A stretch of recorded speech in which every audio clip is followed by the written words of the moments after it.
Bismillahirrahmanirrahim. Assalamualaikum warahmatullahi wabarakatuh. Ma'asyiral muslimin yang dirahmati Allah Subhanahu wa taala.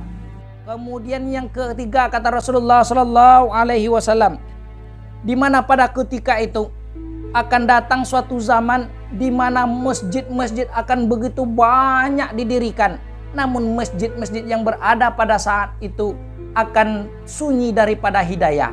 Mari kita lihat pada saat sekarang ini, di setiap daerah-daerah, di setiap kampung-kampung, begitu banyak orang-orang yang berlomba-lomba mendirikan masjid begitu indah dan megahnya, namun mereka tidak mau datang dan masuk ke dalam masjid tersebut. Bahkan masjid yang pada saat sekarang ini sunyi daripada hidayah. Banyak di antara umat muslim yang datang ke masjid tidak untuk melaksanakan ibadah, tidak melaksanakan sholat, tidak menggunakan itikaf, bermunajat kepada Allah Subhanahu wa taala dalam masjid. Banyak juga pada saat sekarang ini umat muslim yang mampir ke masjid, yang datang ke masjid, namun mereka tidak gunakan untuk beribadah, namun semata-mata mereka hanya mampir di masjid tersebut untuk membuang hajat, membuang air besar, membuang air kecil. Setelah hajat mereka telah ditunaikan, maka pada ketika itu hadirin yang berbahagia, mereka pun berlalu meninggalkan masjid-masjid yang telah mereka singgahi tersebut. Kemudian yang keempat kata Rasulullah sallallahu alaihi wasallam, wa ulama'ahum saru man tahta adimis samai min indihim tahruju fitanu wa fihim ta'u.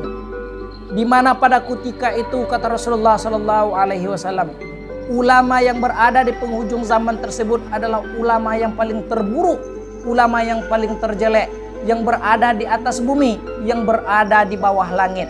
Banyak di penghujung zaman tersebut, mereka hanya mampu mengatakan bahwasanya yang itu adalah halal, yang ini merupakan yang haram. Namun yang halal dan haram tersebut mereka pergunakan hanya untuk kepentingan mereka semata-mata.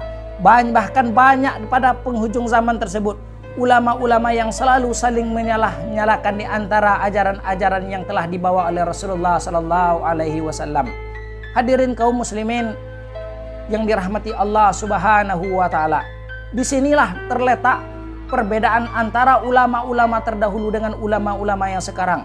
Orang-orang terdahulu menuntut ilmu, walaupun ilmunya itu sedikit, namun mereka mengamalkannya. Namun pada saat sekarang ini begitu banyak ilmu-ilmu yang dimiliki oleh para ulama-ulama saat sekarang ini, namun ilmu tersebut tidak mereka amalkan, namun mereka gunakan untuk menyalahi ajaran-ajaran atau menyalahi yang dibawa oleh saudara-saudaranya. Ma'asyiral muslimin rahimakumullah.